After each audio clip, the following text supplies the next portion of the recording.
The galaxy was old, and the galaxy was full of voices.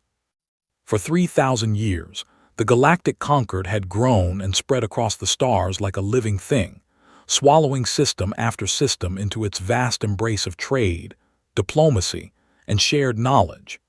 Species of every shape and size had joined this great alliance, from the gas-breathing Melody who sang their thoughts into existence to the silicon-based Kreth who measured time in geological ages. They had seen it all, or so they believed. In the archives of the Concord, buried deep within a space station that orbited a dying red star, there existed a file that had gathered dust for 700 years. The file was labeled Sol 3 Observation Protocol, and it contained everything the Concord knew about a small blue world called Earth and the strange creatures who lived upon it. Ambassador Kethvorin of the Melody Collective floated through the archive chamber, his translucent body pulsing with soft blue light as he processed the information streaming through his consciousness. He had been assigned to review the Earth file as part of a routine check, something that happened once every 50 years, and he expected to find nothing of interest. He was wrong. The first radio signals from Earth had reached Concord space in the year they called 2147, and the analysts of that era had been excited. A new species was emerging, they said, and soon these humans would reach for the stars and join the great family of civilizations. The Concord had placed Earth under observation quarantine, as was standard procedure, and they had waited for humanity to make contact. But humanity never did. Kethvorin scrolled through century after century of observation reports, and his confusion grew with each passing record. The humans had developed faster-than-light theory in 2156, a remarkably short time after their first radio transmissions, and the Concord observers had prepared themselves for the inevitable expansion that always followed such discoveries. It never came. Instead, the humans had turned inward. They built massive stations in orbit around their world, gleaming constructs of metal and glass that housed millions of their kind. They hollowed out asteroids in their system and filled them with machinery that the observers could not identify. They constructed something vast beneath the surface of their moon, something that drew enormous amounts of power but produced no visible output. And through all of this, they never once attempted to leave their system. They never sent a single ship beyond the boundaries of their solar neighborhood. They never broadcast a single message intended for alien ears. They simply watched. Kethvorin felt a chill run through his luminous form as he read the reports from the observation posts. The humans had built listening stations, thousands of them, scattered throughout their system like a web of silent sentinels. These stations were pointed outward, toward the stars, toward the Concord, and they were always listening. "What are you doing?" Kethvorin whispered to himself, his voice echoing in the empty archive chamber. He pulled up the communication intercepts, and what he found made his entire being pulse with alarm. The humans had been listening to Concord transmissions for 400 years, and somewhere along the way, they had cracked every encryption the Concord used. They knew the trade languages, the diplomatic codes, the military frequencies. They knew everything. And they had never said a word. Kethvorin immediately filed a priority report with the Concord Security Council, and within hours, he found himself standing before an assembly of the most powerful beings in the known galaxy. Admirals and ambassadors, scientists and spies, all of them gathered to hear what the Melody archivist had discovered. "You are telling us," said Grand Admiral Vorith of the Kreth Dominion, his stone-like face cracking with what might have been concern, "that this species has possessed the capability to contact us for 7 centuries and has chosen not to." "That is correct, Grand Admiral," Kethvorin replied, projecting his findings onto the central display for all to see. "And they have been listening to our communications this entire time. Every transmission we have sent within range of their listening posts has been intercepted and decoded. They know our languages, our politics, our military capabilities, our weaknesses." "Impossible," shouted Ambassador Threll of the Vortani Federation, her 4 arms waving in agitation.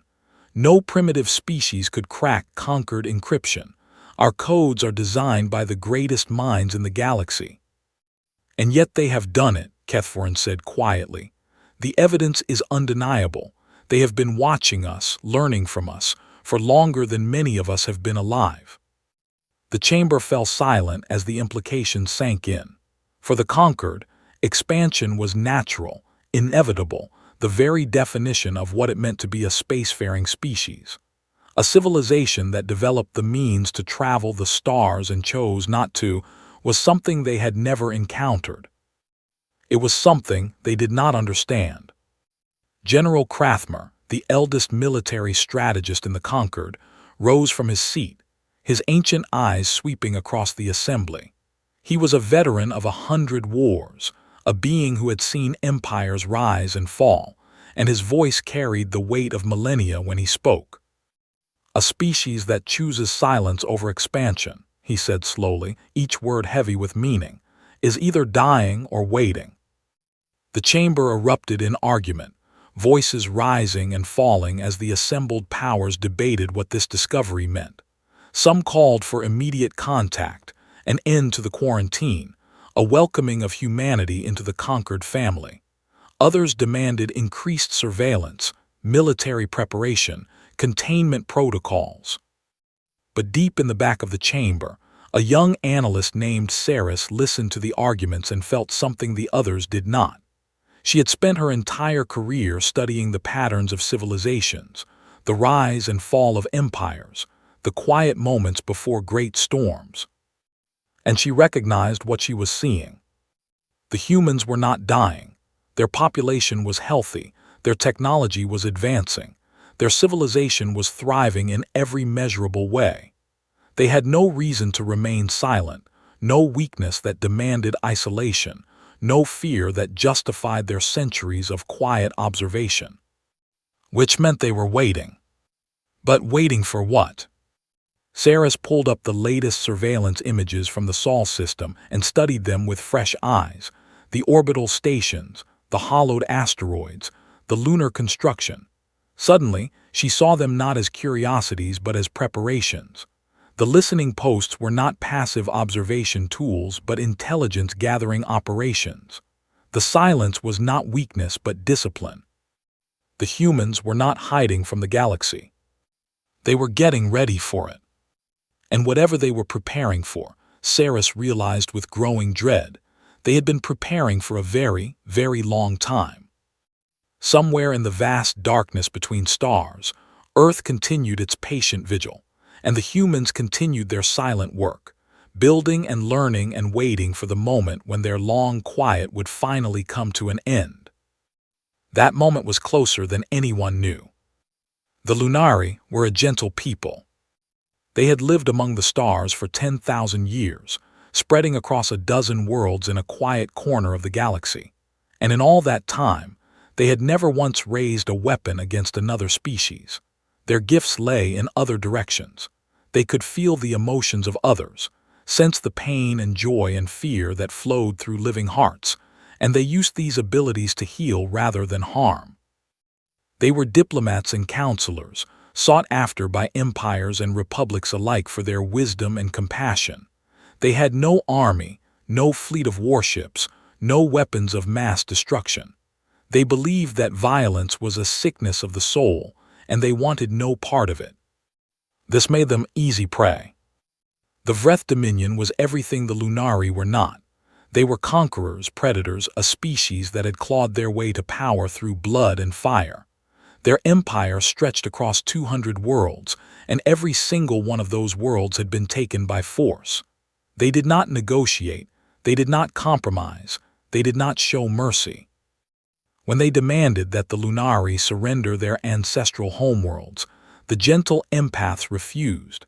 They could not give up the worlds where their ancestors had first touched the stars, the sacred places where their children learned to feel the universe. It would be like cutting out their own hearts. The Vreth response was swift and terrible. The first planet fell in a single day. Vreth warships descended from the sky like a plague of metal locusts, and their weapons tore through the peaceful cities with ruthless efficiency. The Lunari had no defense, no way to fight back, and they died by the millions as their world burned around them. The Galactic Concord watched in horror as the second planet fell, and then the third.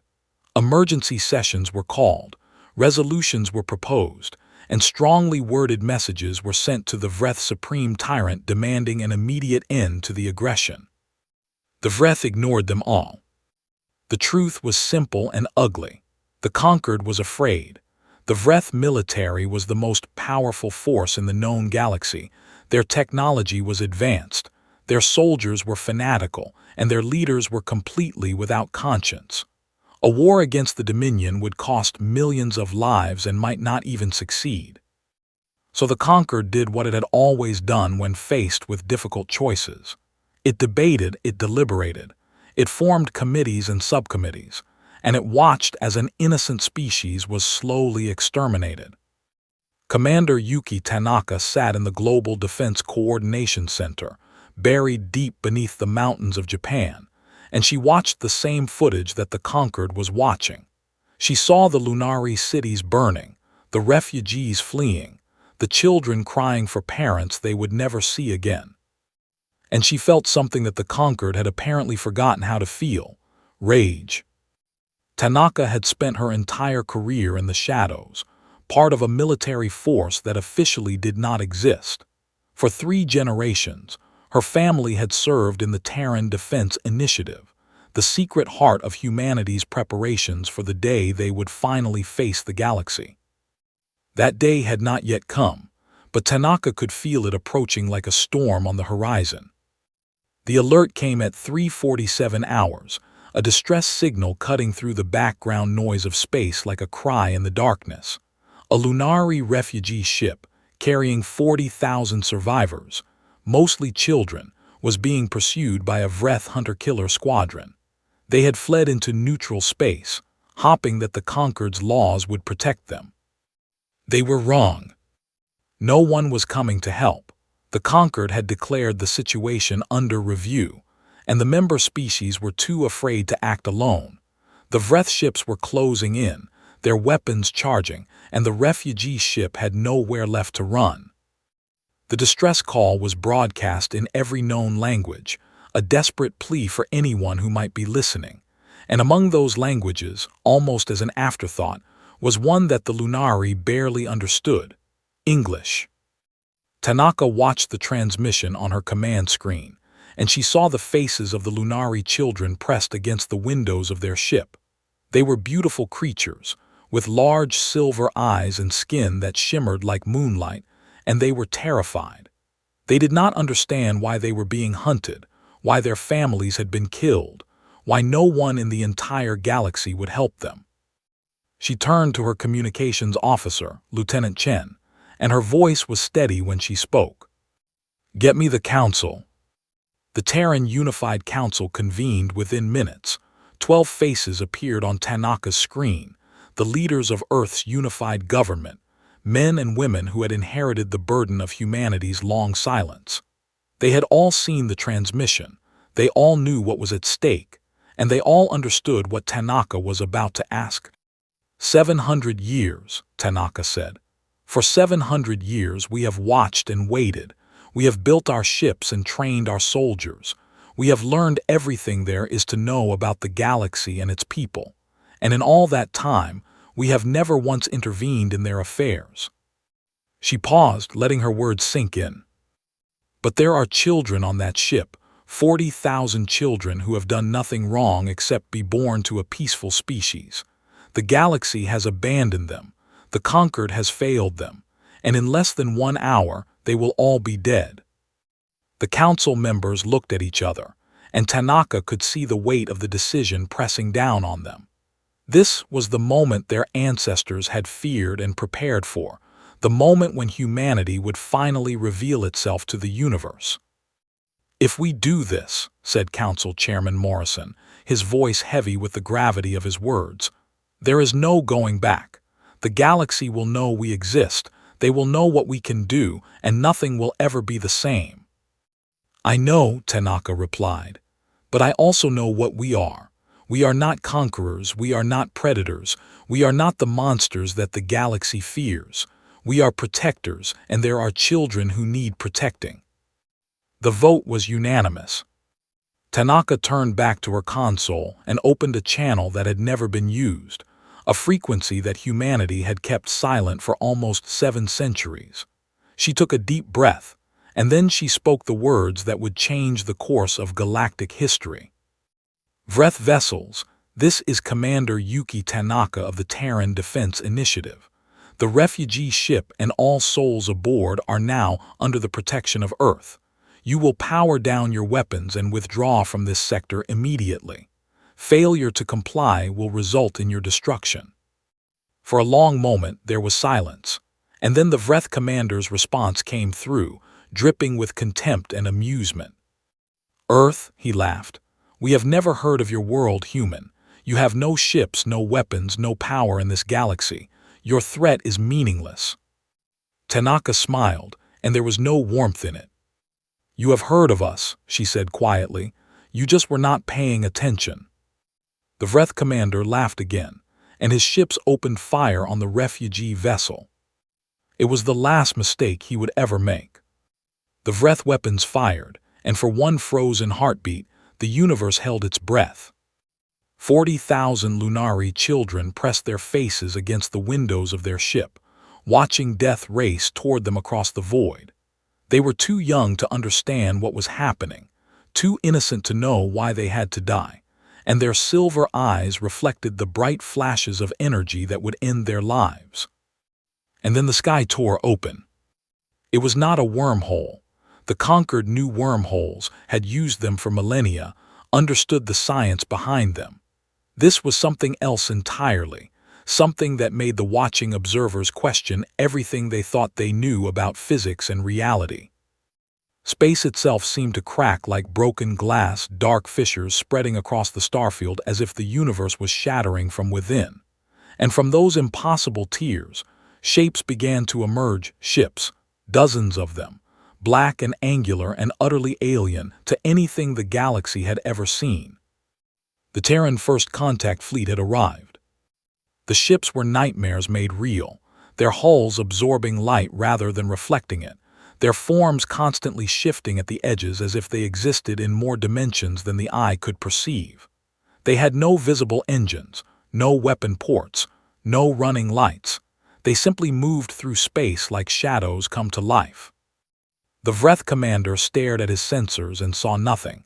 The ships registered on no scanner, triggered no alarm, produced no energy signature. According to his instruments, the space in front of him was completely empty. But his eyes told him a different story. What are those things?" he stammered, his earlier arrogance melting away like snow in summer. His answer came in the form of light. The Terran vessels fired, and the Vreth warships simply ceased to exist. There was no explosion, no debris, no flash of destruction. One moment the hunter-killer squadron was there, and the next moment it was gone, erased from reality as if it had never existed at all. The entire engagement lasted 11 seconds. Across the galaxy, in observation posts and monitoring stations and military command centers, 1,000 species watched in stunned silence as the impossible unfolded before their eyes. The humans, the quiet, primitive humans who had never left their home system, had just annihilated a Vreth combat squadron with weapons that defied all known physics. And they were just getting started. On Earth, deep beneath the frozen wastes of Antarctica, Admiral Chen Wyming stood in the heart of humanity's secret command center and watched the operation unfold. He was an old man now, his hair white and his face lined with the weight of decades, but his eyes were sharp and his mind was clear. He had waited his entire life for this moment. "Open a channel," he said, his voice calm and measured.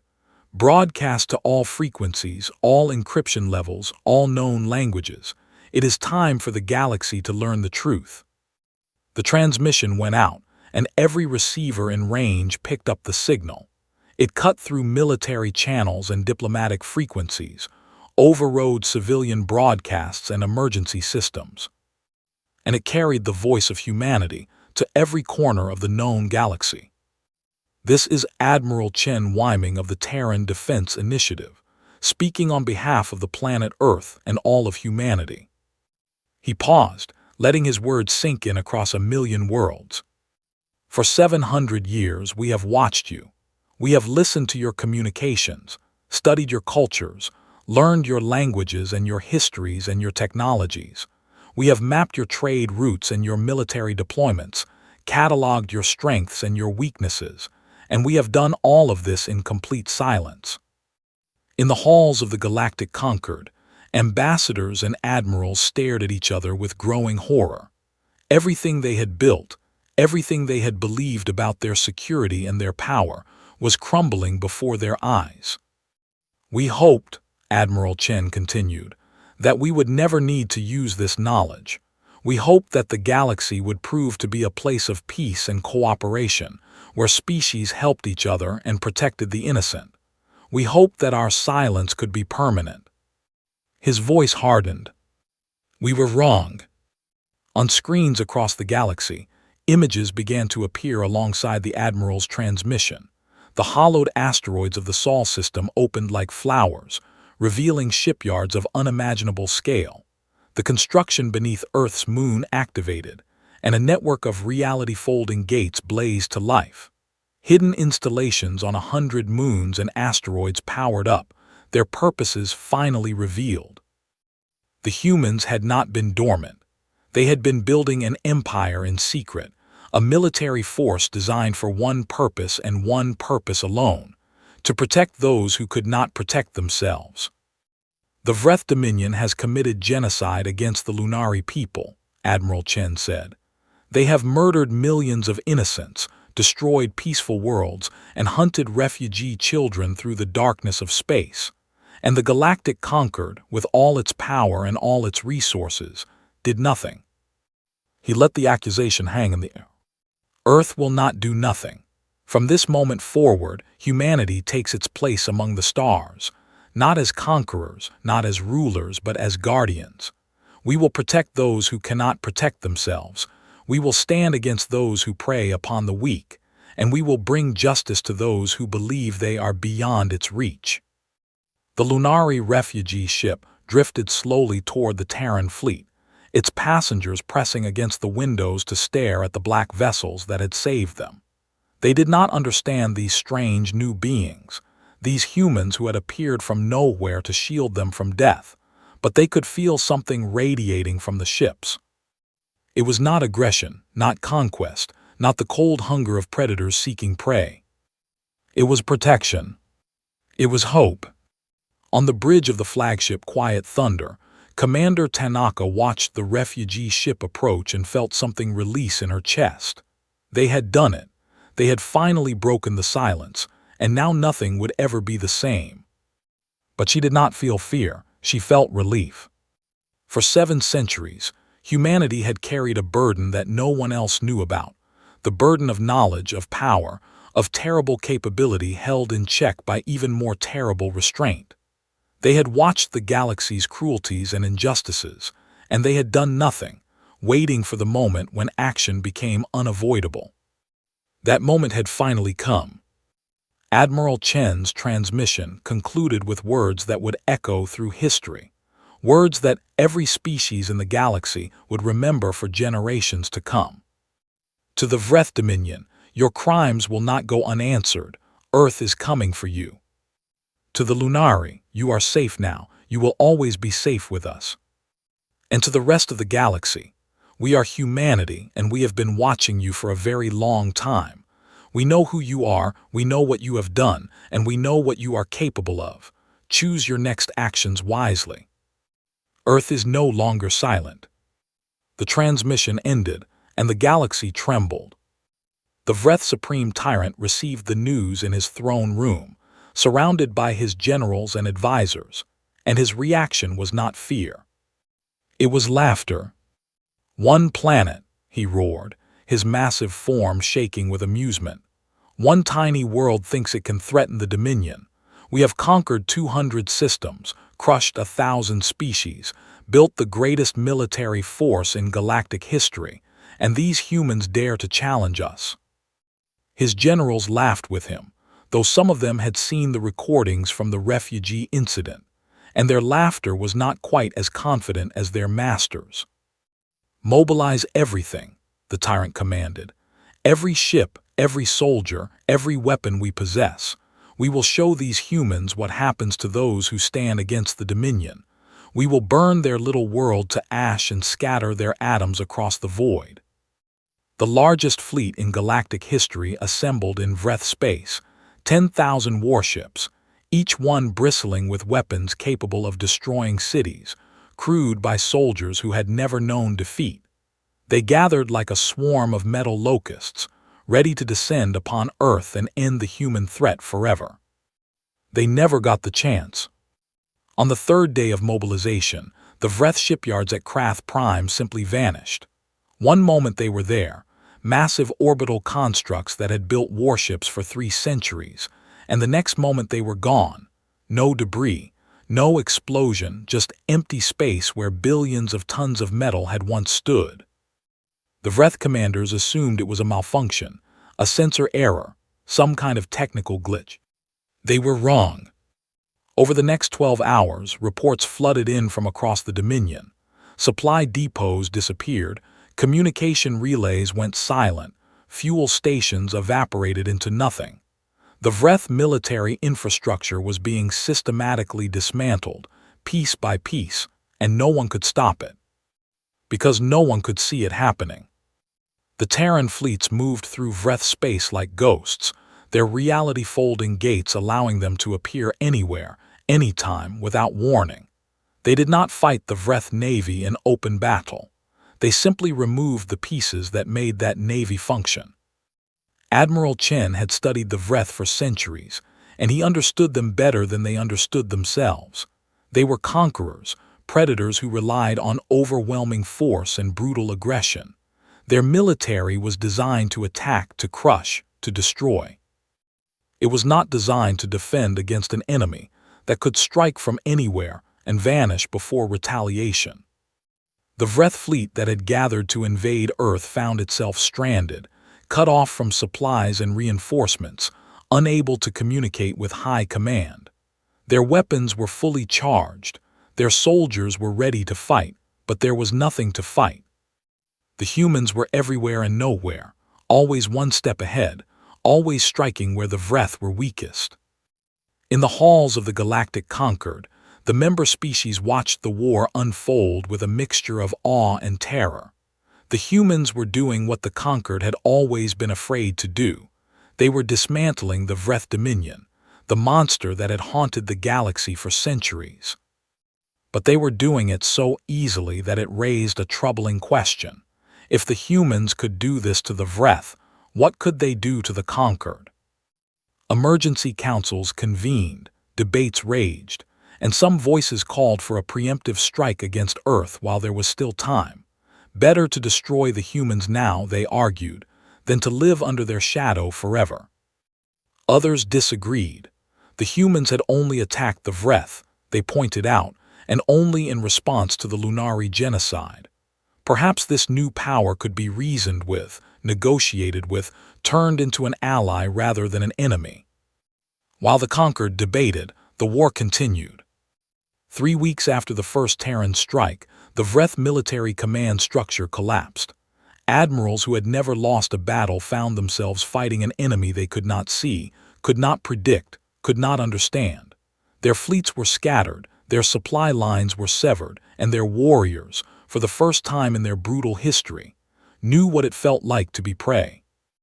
The Supreme Tyrant watched his empire crumble and felt something he had never experienced before: despair. But despair turned to rage, and rage demanded satisfaction. If the Dominion was going to fall, then the Tyrant would ensure that Earth fell with it. He ordered the activation of a weapon that had been forbidden by every treaty and accord in galactic history: a singularity bomb, a device capable of creating a black hole that would consume an entire star system. "If we cannot have victory," the tyrant snarled, "then neither will they." The bomb was launched toward Sol, toward Earth, toward the world that had dared to challenge the mightiest empire in the galaxy. It traveled through a series of hidden gates, moving too fast for any conventional defense to stop it. On Earth, Commander Tanaka received the warning with grim resignation. They had known this moment might come, had prepared for it since the first days of the Terran Defense Initiative. "Activate Protocol Quiet," she ordered. Across the Sol system, arrays that had been dormant for centuries came to life. They were not weapons in the traditional sense. They did not fire projectiles or energy beams. Instead, they reached out and touched the fabric of reality itself, the same technology that powered humanity's gates but refined to an unimaginable degree. The Singularity Bomb emerged from its final gate, ready to devour Earth and everyone on it. And then it simply stopped existing. The arrays had unraveled the bomb at the quantum level, broken it down into its component particles, and scattered those particles across 1 billion light-years of empty space. One moment it was there, a weapon of ultimate destruction, and the next moment it was less than dust. But humanity was not finished. The arrays traced the bomb's trajectory backward, following the chain of gates to its origin point, calculating the location of the being who had ordered its launch. And then, with terrible precision, they reached across the galaxy and touched the Vreth throne world. The planet did not explode. It did not burn. It simply faded away like a dream dissolving in morning light. The supreme tyrant, his generals, his palace, his entire world, all of it gone in an instant, erased from existence as if it had never been. The war was over. Total elapsed time, 47 days. The remaining Vreth commanders surrendered unconditionally, their empire shattered, their power broken.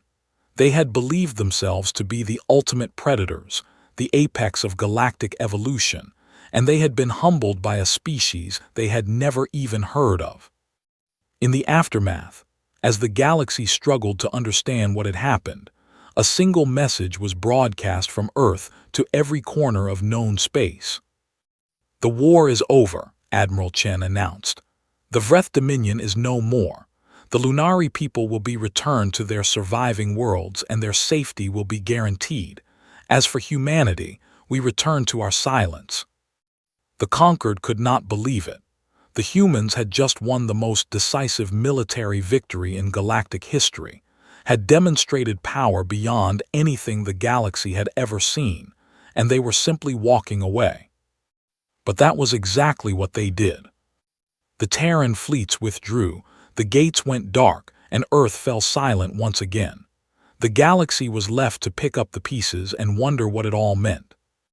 And to wonder what would happen if humanity ever decided to break their silence again.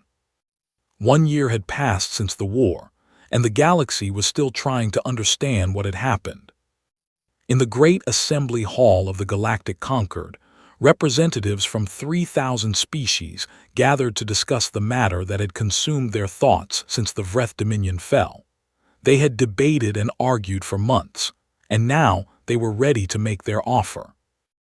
Ambassador Kethvorin of the Melody Collective stood before the assembly, his translucent form pulsing with nervous light. He had been chosen to deliver the invitation because he had been the first to discover the truth about humanity, and it seemed fitting that he should be the one to welcome them into the galactic community. "The Conquered has reached a decision," he announced, his voice carrying to every corner of the vast chamber. "We offer the humans of Earth a permanent seat on the High Council, with full voting rights and all privileges of senior membership. Furthermore, we propose that humanity assume the role of supreme protector of the conquered, commanding our combined military forces and ensuring peace throughout the galaxy." It was the highest honor the conquered had ever bestowed, the recognition of humanity as the dominant power in known space. No species had ever been offered such authority, and no species had ever earned it so dramatically. The response came from a human woman named Yuki Tanaka, once a commander, now Earth's ambassador to the stars. She stood before the assembly in a simple uniform, her gray hair pulled back from a face that had seen too much war and too much sorrow. "The Concord's offer is generous," she said, "and humanity is honored by your recognition." She paused and the assembly leaned forward, eager to hear her acceptance. "But we must decline." The chamber erupted in confusion and disbelief. They were offering humanity everything: power, authority, control of the entire galaxy, and the humans were saying no. Tanaka waited for the noise to subside before continuing. "We did not break our silence to rule you," she said, her voice calm but firm. "We did not destroy the Vreth Dominion to take their place. We did not build our fleets and our weapons so that we could become the new tyrants of the galaxy." She looked around the chamber, meeting the eyes of ambassadors and generals, scientists and diplomats. "We broke our silence because children were dying and no one else would act. We fought the Vreth because they were murdering innocents, and the Conquered was too afraid to stop them. We did what we did because it was right, not because we wanted power." Admiral Chen Wyming, now retired from active service, watched the proceedings from a viewing gallery high above the assembly floor. He was old and tired, his body failing even as his mind remained sharp, but he had insisted on being here for this moment. He smiled as he listened to Tanaka's words. This was the humanity he had served his entire life, the humanity that had chosen silence not from weakness but from wisdom. "Earth will not rule the galaxy," Tanaka continued. "We will not command your armies or dictate your policies. We will return to our silence as we always intended. But know this, we are always watching, we are always listening, and if another Vreth rises, if another innocent species faces genocide, if another group of children is hunted through the darkness of space, we will come."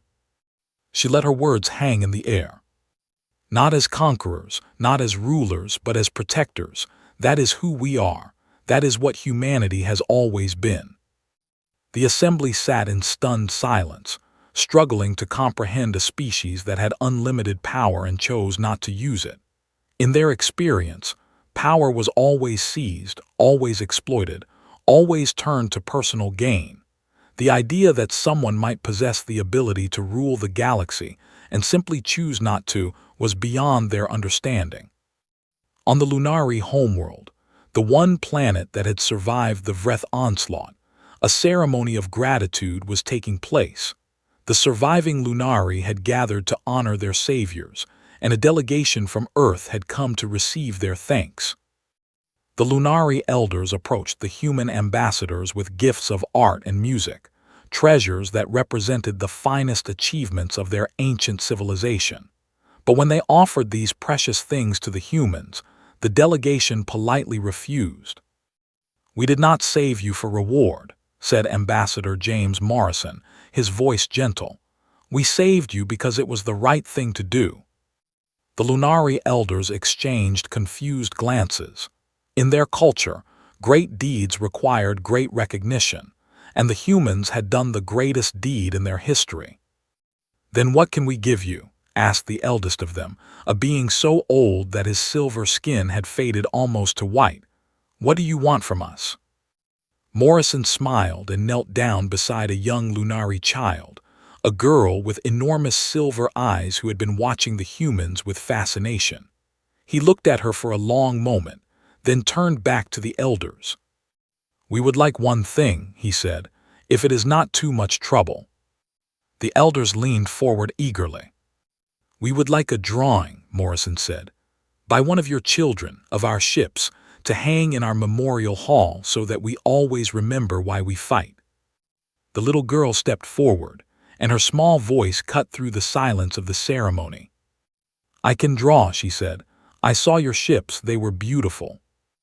Morrison smiled and nodded, and the girl ran off to find paper and colors. She returned a few minutes later with a simple picture, done in the bright hues that children everywhere seemed to favor. It showed black angular shapes against a field of stars, and beneath them, in careful letters, she had written the title, the quiet ones who came. Morrison accepted the drawing with the solemnity of a sacred ritual, and when he spoke, his voice was thick with emotion. This is the most precious gift we have ever received. Years later, that drawing would hang in the Terran Memorial, in the hall dedicated to the Lunari intervention. Visitors from across the galaxy would come to see it, to understand why humanity had broken their long silence. And they would learn the truth. The humans did not fight for power or glory or conquest. They fought for the children, for the innocent, for the ones who could not protect themselves. In the silence of space, Earth continued its eternal watch. Satellites monitored the stars, listening posts gathered information, and the fleet stood ready in their hidden shipyards. Humanity had returned to its quiet vigil, but now the galaxy knew the truth. The silence was not emptiness, it was patience. The quiet was not weakness, it was discipline. And the humans were not absent from the galaxy. They were simply waiting, watching, listening, ready to emerge from the darkness whenever innocence was threatened. In the Global Defense Coordination Center, a young analyst named Sarah Chen, granddaughter of the legendary Admiral, tracked a new signal from a distant star. It was a radio transmission, primitive and unencrypted, carrying the first tentative words of a species just beginning to reach for the cosmos. She flagged the signal for observation and added it to the growing list of emerging civilizations. Another voice in the darkness, another species taking its first steps toward the stars. Sarah smiled as she thought about what her grandfather had once told her, back when she was a little girl asking why humanity stayed so quiet. "We listen," he had said, "because every voice matters. We watch because every life is precious. And we wait because one day someone will need us, and when that day comes, we will be ready." The galaxy had learned an old human truth. The ones who speak softly often carry the biggest stick. And Earth had been whispering for 700 years. The stars turned in their endless dance, civilizations rose and fell, empires conquered and crumbled. And through it all, the small blue world called Earth kept its patient vigil, waiting for the next time its silence would need to be broken. Somewhere out there, in the vast darkness between galaxies, the next crisis was already forming. And humanity would be ready.